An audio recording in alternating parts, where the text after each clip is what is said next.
for that. Yes, Mushfiq Al-Fazil. Thank you, Mr. Farhan.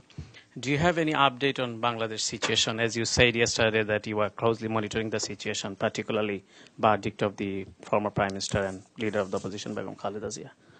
Yes, and we're continuing to monitor the situation on the ground. As you're aware, we did appeal for calm, and we expressed our concern in the violence, and we continue to do so. Beyond that, all I can say is that our political colleagues are studying the situation, and if we have anything more to say about that, we'll say that at that point. Just one follow-up, Mr. Farhan. 15 specific corruption case was filed against Bangladeshi current Prime Minister Sheikh Hasina in 2008. At that time, an RB-backed civilian government was in power. But Prime Minister has withdrawn her cases in abusing the power. Now the government has sent main opposition leader Begum Khaleda Zia in jail, who is struggling for democracy and voting rights for more than a decade. Does Secretary General aware of the imbalance and misrule of a member state like Bangladesh? Like I said, we're monitoring all the various developments. If we have anything further to say, I'll let you know. James? Further question on the Korean Peninsula and the meeting of the Secretary-General. Does the Secretary-General propose to have any other relevant political meetings with the South Koreans or North Koreans before he leaves? And were there any other meetings at any other level with the North Korean delegation? I know Mr. Feltman is there, and I know that Mr. Feltman's earlier trip to Pyongyang may well have been part of this opening.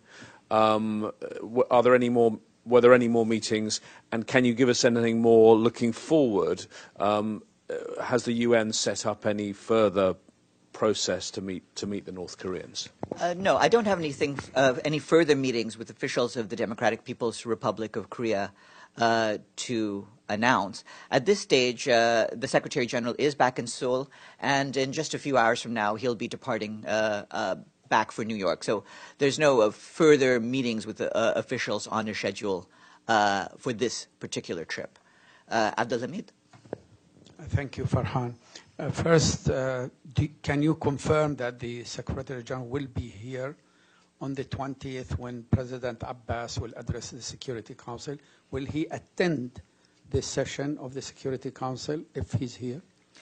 To be honest, the 20th is so many days away that I can't make any guarantees of what will happen.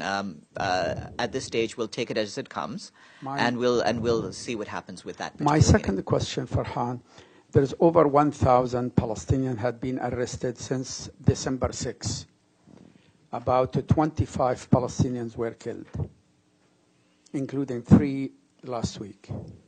However, there is no